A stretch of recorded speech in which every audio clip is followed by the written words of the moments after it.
چه پروژه‌ای یه گنگستر آمریکایی؟ نه حاجی، فان خودمون استنسیلشو بچسبون. بابا باریکلا چه دندونای طلایی قشنگی داری. حالا شروع کنی با یک کمی سایه.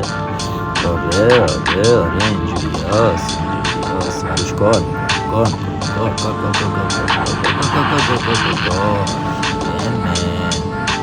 خدایی سیس نگاه کن بهش میخور. اصلا تگزاسه یا مثلا کجا بگه جینیا خلافکارهای اونجا سامان اینجا نیست. و ادامه یک کار هنوز اینجا پلاش مونده، یه خود از پلاش لازمه زده بشه و تمام. سیسا ببین سیسا حبس داره، بیتا دستازه، با تو کاری نرم چون قیافت نازه. تو شیراز در ایالت بازه، کشانو هم از راه میارن تازه. بابا باریکلا آفرین.